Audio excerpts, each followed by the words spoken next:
Good morning, listeners, and welcome to the Trade Talk podcast. Asian stocks and US equity fell Wednesday after a drop on Wall Street amid concern that faster inflation and the surge in commodities could test the recovery from the pandemic.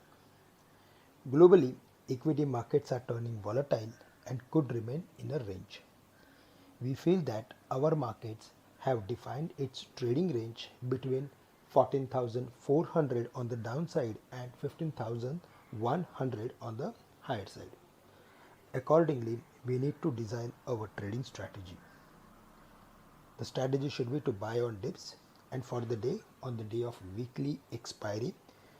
We are of the view that Nifty would correct to the levels of 14,750 or 700 in the worst case scenario, but there our strategy should be to create some long positions with a stop loss at 14,650 on the downside.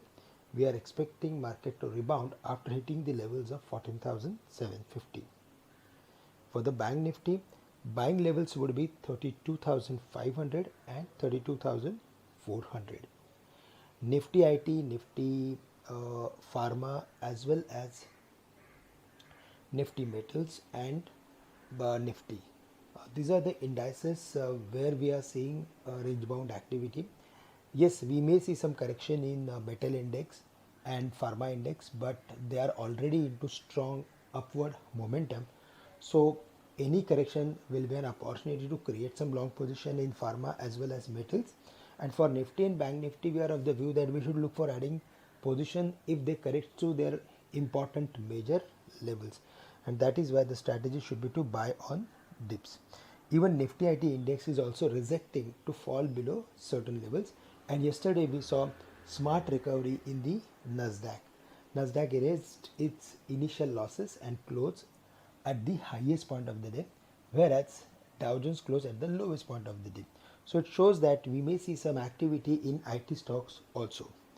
Our preferred picks are Lupin Laboratories, Cipla, ICICI Bank, Tata Motors, and Maruti from the automobile basket. We also like Apollo Tires from the tire segment. Balkrishna Industries is already trading at its immediate highest levels, but Apollo Tire looks really good. It is in the range and it is very close to its support area.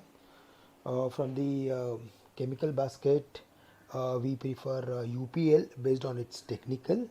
From the metal basket, Hindalco as well as Hindustan Zinc and Tata Steel should be on our watch list along with JSW Steel.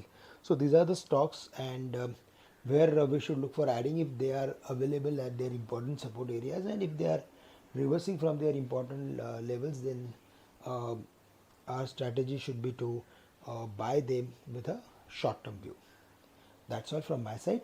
With this, I am ending today's morning call. Thank you very much for listening in. Have a great day to all of you.